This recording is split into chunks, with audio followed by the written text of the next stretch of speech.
paano mag-apply ng waterproofing sa rooftop.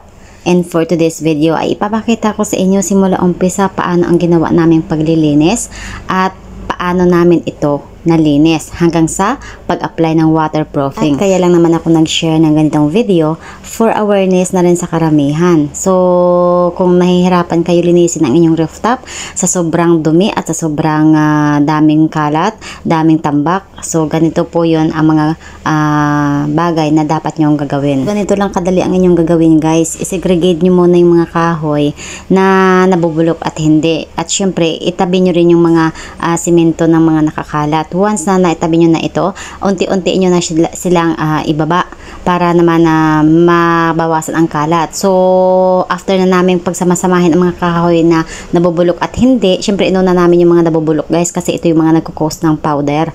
Ayan, pagkatapos namin samasamahin, ay binaba na namin ng paunti-unti hanggang sa complete na nga na po namin nalinis ang rooftop. Once na nalinis namin ng walis ang rooftop, guys, ay yung mga linya or yung mga may butas-butas, talagang ginamitan namin ng brush yan, guys, paano linisin para yung mga powder na kastuck sa may bitak-bitak, matatanggal po sila. Ayan, so lahat po yan. At next namin ginawa is binuhusan po namin ng tubig yan para yung mga excess na powder is matatanggal. Then the next din namin ginawa, guys, ay bumili na nga po ako nitong waterproofing gamit ang Boysen. Kaya ito yung brand na binili ko kasi subuko na siya. Matibay sa ulan at init at talaga namang hindi siya mahirap gamitin, guys. Napakadali lang niyang gamitin. Actually, naglagay lang kami sa timba tapos nilagyan lang namin siya ng simento na powder. So, yung simentong powder, guys, wala naman siyang sukat kundi nakadepende lang sa inyo yung lapot po. At yung tsuhin ko, hindi siya nakontento sa aming trabaho dito. Ayan, ginamitan niya ng martilyo para malalaman niya kung saan yung may pumpyang. Ayan, syempre pagka-expert ka, guys, is alam mo yung trabaho mo paano gagawin. So, sa mga gusto magpa-waterproofing dyan, ayan, huwag kayong mag-atubili na mag-comment sa aking comment box kung gusto nyo makontak tong aking tsuhin at napaka-sulit po niyang gumawa, guys, no. Talagang, may puso ang kanyang trabaho. So, ayun na nga, tinuklap niya yung mga dati naming ginawa at umulit kami.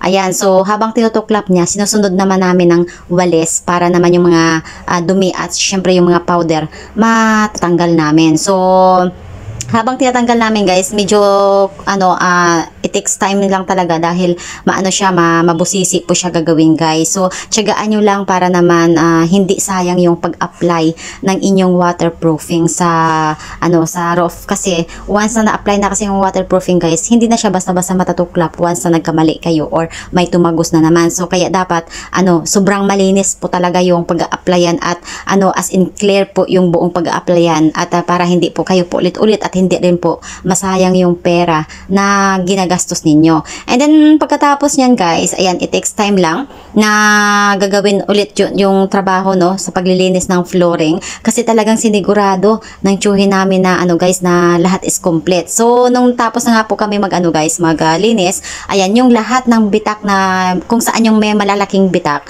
ayan, inuna niya pong lagyan para po mapupuruhan ba kumbaga. Gumamit lang po siya ng roller dito, yung roller brush na tinatawag yung pinakamalaki niya. Ayan, gumamit lang po siya niyan at sinasawsaw niya lang po dyan sa timba.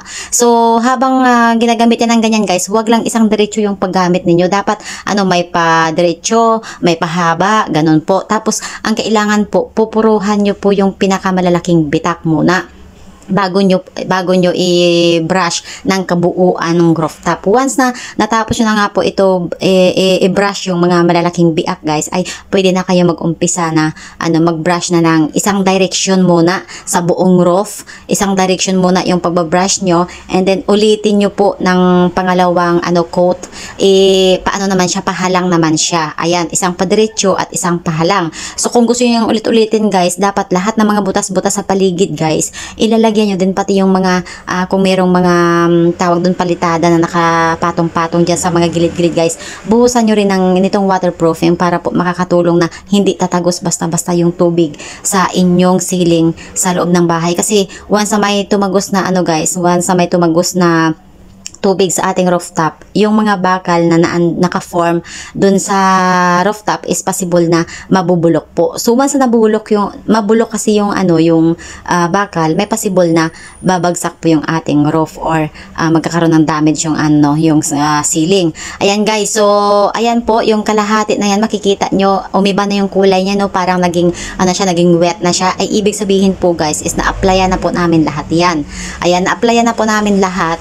Yung first coating pa lang yan, isang pahaba siya, and then pangalawa naman is pahalang po. Ayan. So yung binanggit ko nga po kanina sa inyo, yung may nakalagay na hollow blocks guys, paikot, binuhusan din po namin ng yan, ng waterproof. As in, hindi po kami nagtipid guys ng waterproofing. Actually, yung pinakamalaking timba, nakadalawang timba ako, no. Kaya sana nakatulong to sa inyo at sana nakapagbigay aral sa mga gusto maglalagay ng waterproofing sa inyong bahay. And ulitin ko, ang video na to ay hindi para sa views at hindi para sa pagpapasikat, kundi ito ay para sa mga gustong maglagay ng waterproofing sa inyong bahay at para masolusyonan ito. Thank you!